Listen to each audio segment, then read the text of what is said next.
Hello guys, so today we are going to look at Dragon Quest X.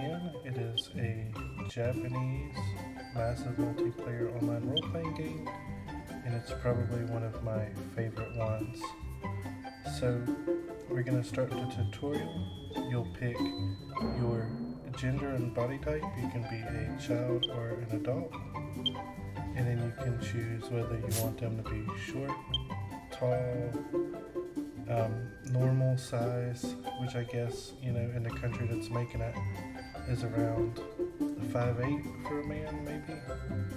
You get to choose your skin pigment. You can either be like really light or really tan, and you have your different hairstyles.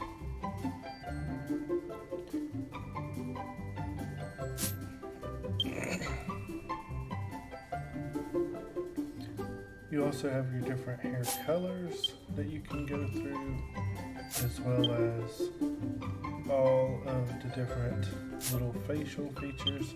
Now the faces do change the eyebrows and stuff together, so once you decide on those, that's pretty much it. And then you can choose, you can go back and make any changes, and it doesn't take any of them away. On a lot of games, like if you decide, oh, I want to be tall now, or I want a different body type, it'll revert to the default. You'll have to look through all your hairstyles again, but as you can see, that's not the case here.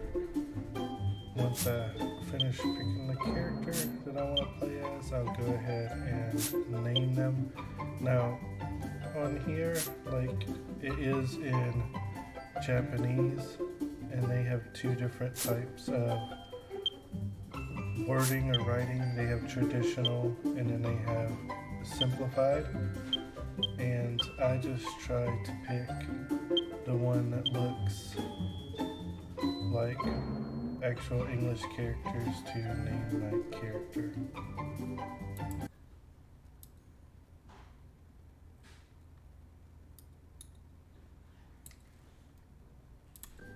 So you'll see me just like, I don't know what any of this means, so I'll just try to pick something that looks, like I said, like an English letter.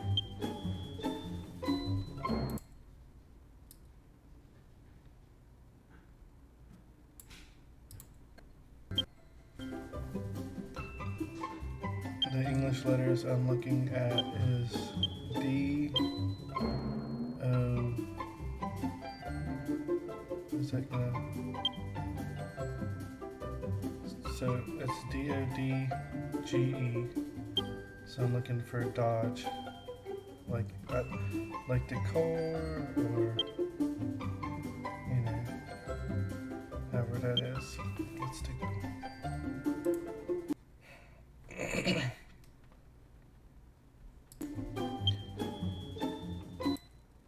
And then you pick yours. And then once you do that, you pick your sibling. So you have to pick your sibling's appearance for the story mode.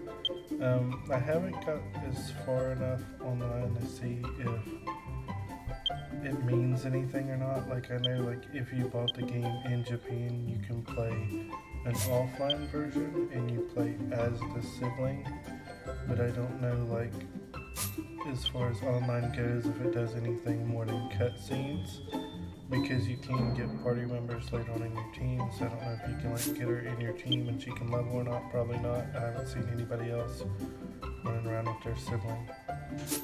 And I chose a female sibling just because I chose a male protagonist, so you'll see me go through all of her different hair colors and hairstyles and sizes, and then I'll just pick just randomly for the video.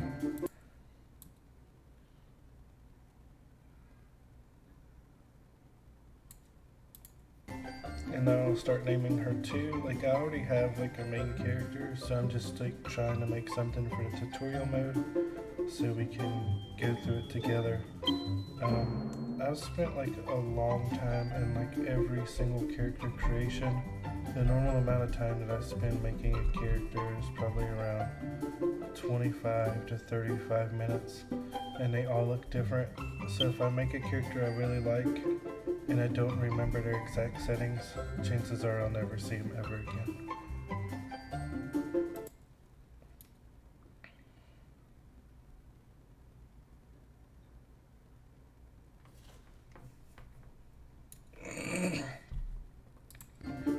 So with the sibling, it actually looks like I am looking for a letter Y.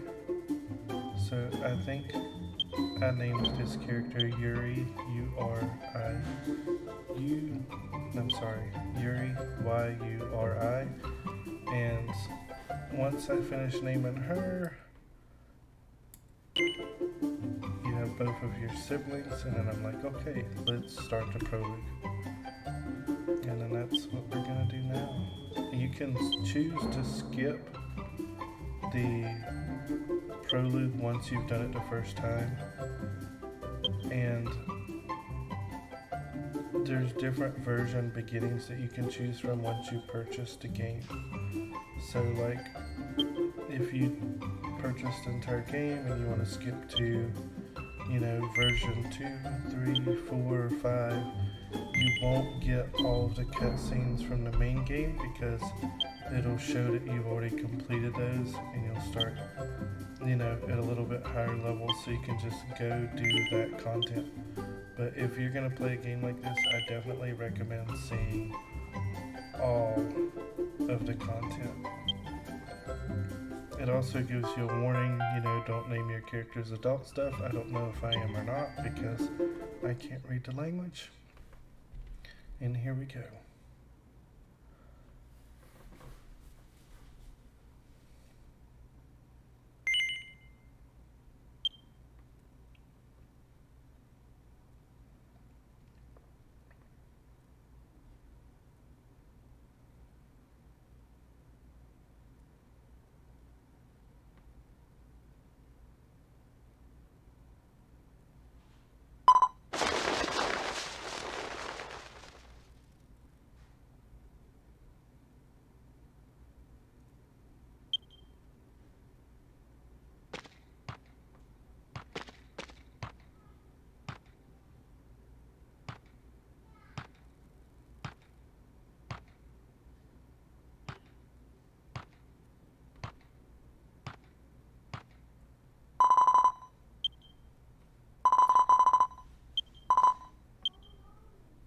So the old lady's letting the little girl ride the giant turtle with her. It looks like its name is Galgapod. It's their guardian deity. So it looks like the old lady is actually the elder of the village. So she's like the clan chief. And she said that her brother's not allowed to come with them.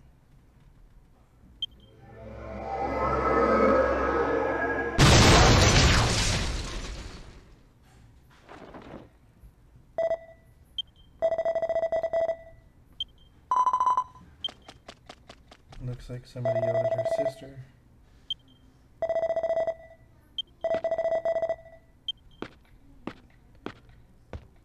It said something about a harvest. Maybe it's a crop.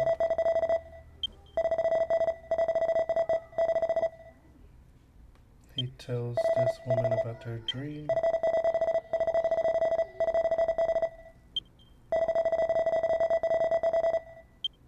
So the pet beans are actually a vegetable that they grow and harvest to eat, I guess, because it's a pretty secluded village. It doesn't look like a trade hub.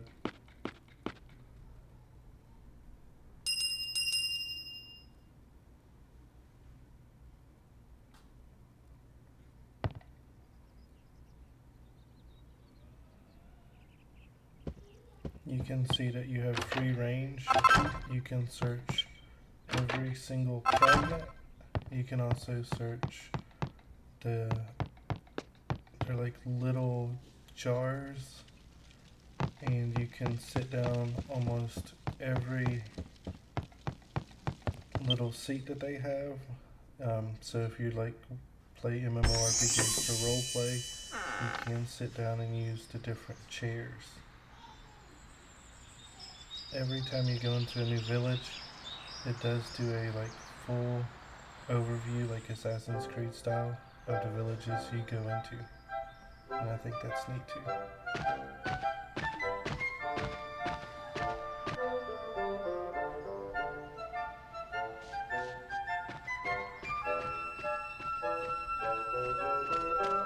It looks like a pretty lively village. You have children running, you have people gossiping, having a good time. You have nobody seems to be like guarding anything. There doesn't seem to be like a lot of people being alert. So it seems like you live in a pretty peaceful area starting off on this game.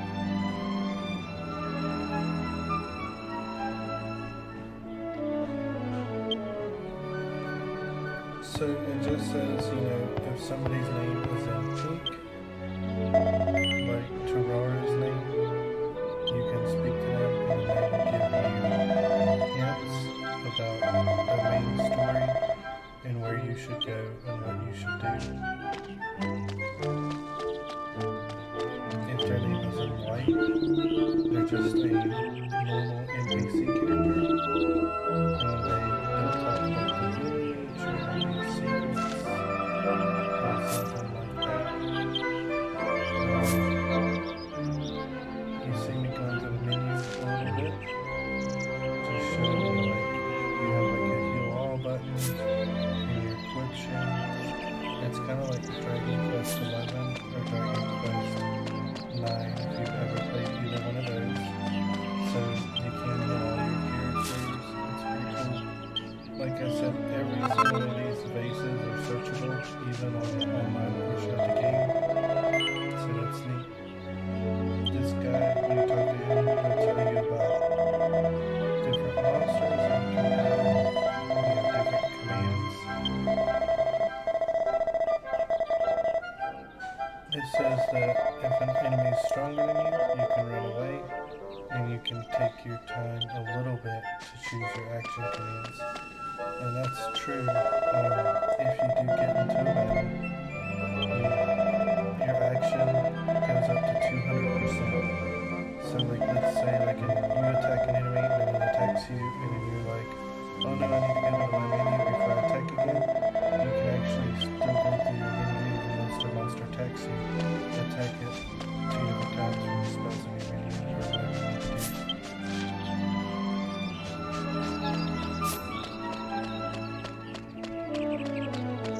So now we talk to a couple of NPCs and just run around, see if anything that these NPCs say is special, or I might need to know what it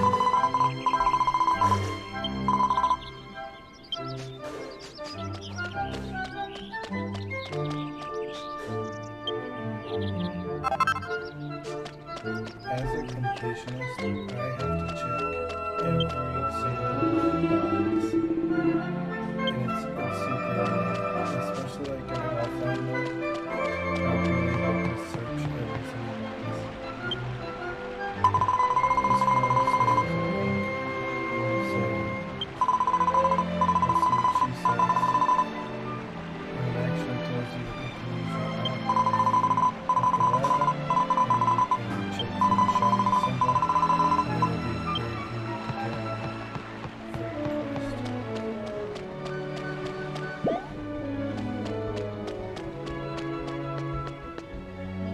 But we know from other games that we played that the Elder always lives in the most extravagant house, while all the people that like live under him live in these little cottages, so we know what Elder is.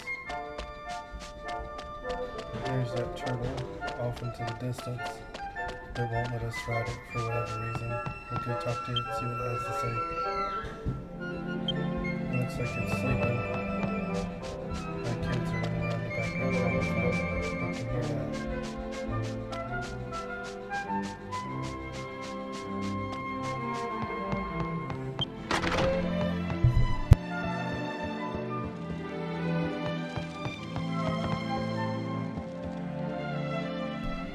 Something else about this game is that these bookshelves, if there's a bookshelf, not only can you pull a book out of it and read it, but sometimes they'll have recipes, like alchemy recipes or armor smithing, weapon smithing, and they all have little stories. So you can read the story, and you can also learn a different recipe for crafting later on.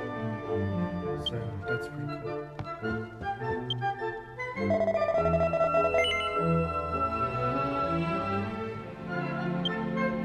So I talked to Shitty, and it looks like we're going on our sister's behalf once she ran away after destroying some of the harvest to apologize on her behalf. And he's like, before you apologize, I need you to do a simple fetch quest. So he's like, we need to go get some stuff from my grandma, and now we have our first side quest.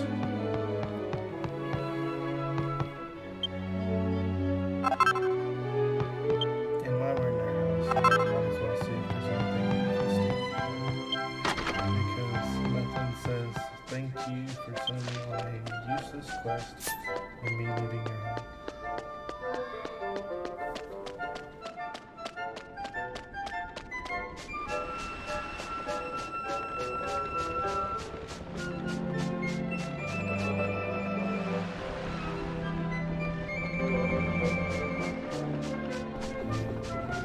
So one thing about this though is that you can jump on here, but it's not like the jumping does anything. It's just for this. Now, that's just for the tutorial and the actual main part of the game. If you jump like when monsters use like earth-based attacks or whatever, you can actually dodge them with the jump. So the jumps right now are like pretty meaningless, but as the story progresses, like the jumps do stuff in combat. And if you talk to the villagers, you know, they help you out to first part of this quest, where you can get different things for the sacrifice they want. So he wanted like some sheep fluff and some type of herb. So I went into everybody's houses and had everything.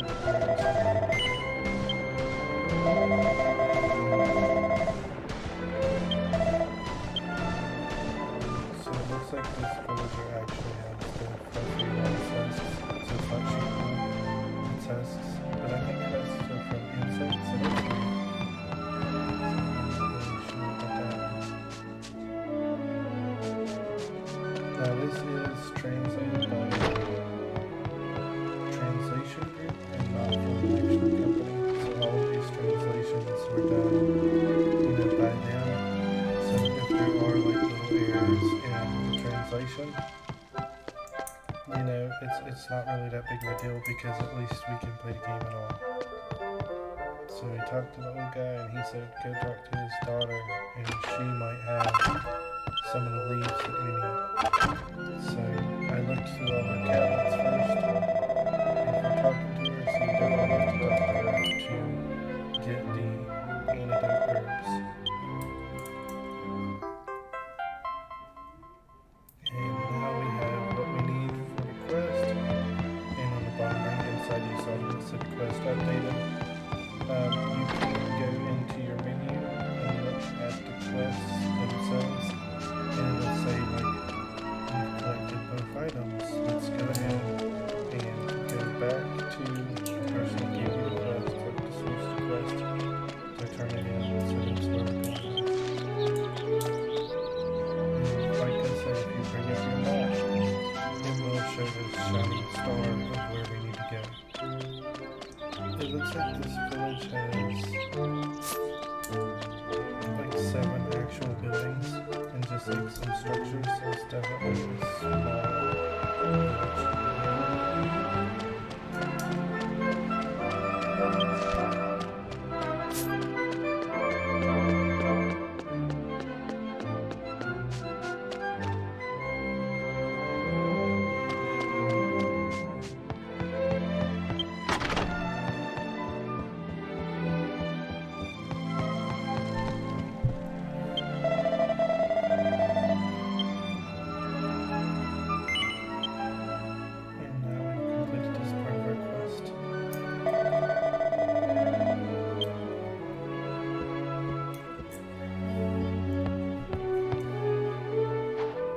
So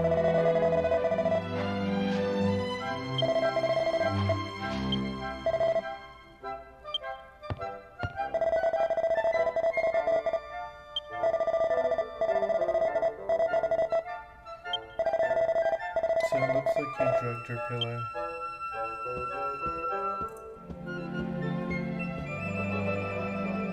So I guess the pillow has like sleeping herbs and stuff on it, so that, you know, she'll go to sleep faster. It's like a melatonin pillow now.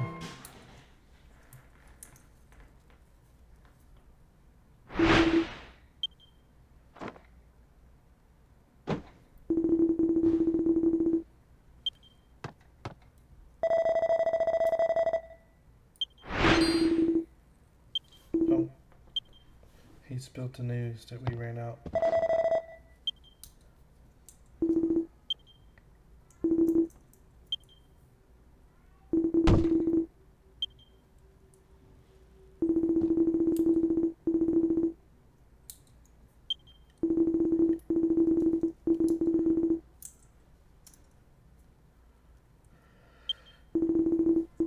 So it looks like he wants to talk to this dude's sibling as well, and she's like not there.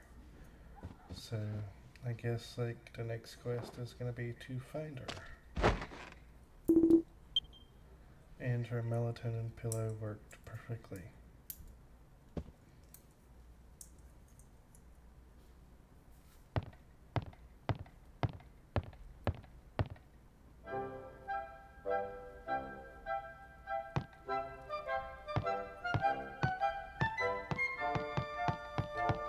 Now, I gotta rub her house too.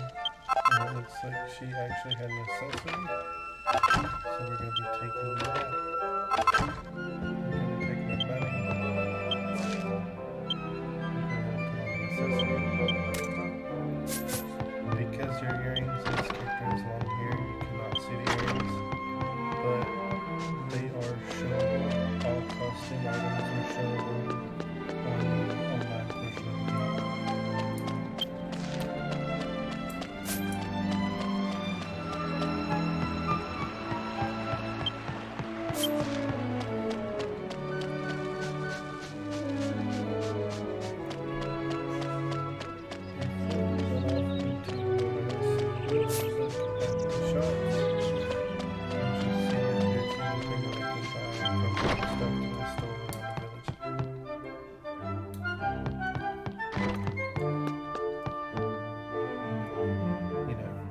Searched her house.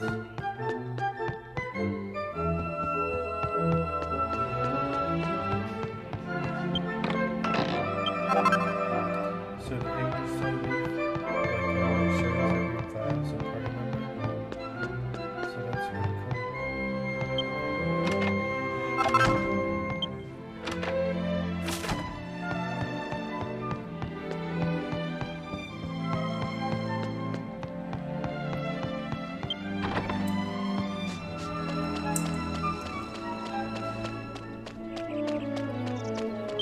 This game is rated like for mature, and the reason why it's rated so high is because people can say profanity in the game, and not only that, but they do have suggestive themes for alcohol. So definitely, if you're gonna play this game, make sure you're a little bit older. And the characters, even NPCs, can curse sometimes. If they do, I'll probably just block it out for the sake of the uploads.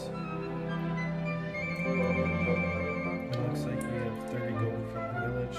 Everything that's blacked out is either blacked out because I can't afford it, or it's blacked out because I'm not high enough level. Like, you see a lot of this stuff says level 1, but some of it says level 7. And I'm not going to do anything for level 7 because I haven't fought any monsters yet.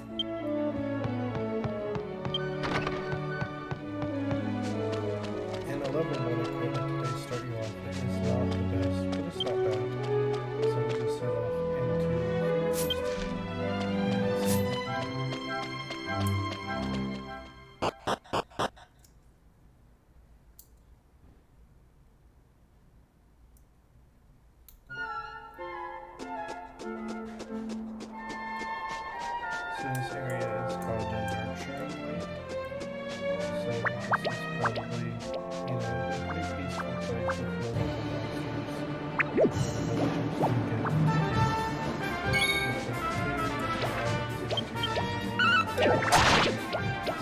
in combat, you can push enemies, and that's helpful if a monster targets somebody that is lower defense. You can step between them and the monster, to push the monster back and attack them.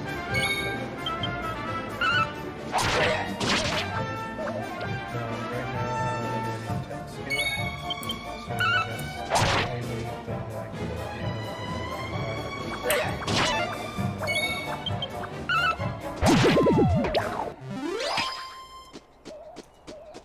And you can see I've already gained a level.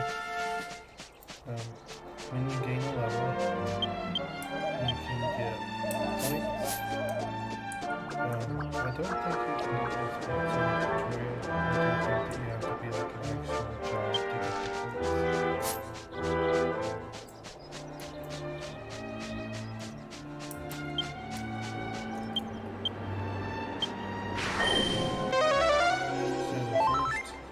Ability you get is a heal at level 2. It costs 2 MP, and I just used it on myself. And I think that it heals by 10 times the amount. So I think if I use 2 MP, it heals 20 MP. It costs 7. It heals by 7 MP.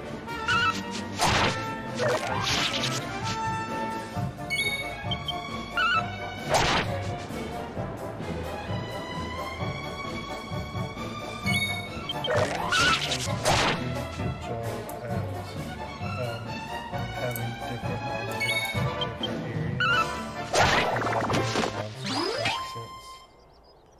So, I killed the enemy. Now I'm going to heal myself.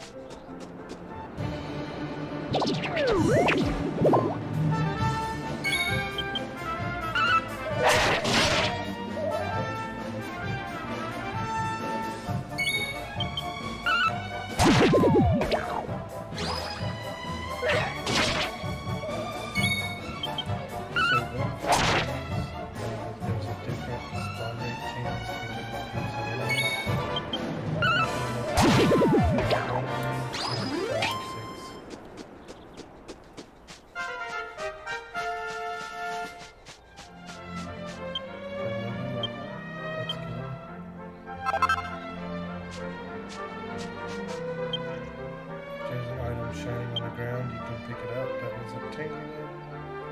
There's these stones everywhere, and it talks about the 5 tribes and the beginning of the world. So that stone says that we're descended of this planet, and then each one of these 5 stones tells a story of a different race. But there are actually 6 stones, and one of those stones we'll talk about later. It's a race that has not been introduced to Dragon Quest. So your sibling used an alchemy box to create a hat, and she's hoping to use that alchemy box to create things for the pep seeds for the villagers. But first she makes you wear the silly hat.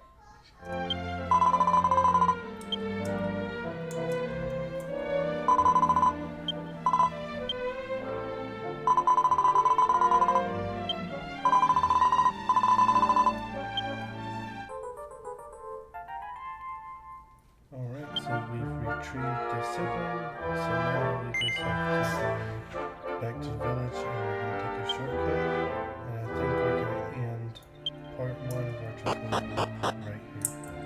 So I will see you guys in the next video. Thank you for watching.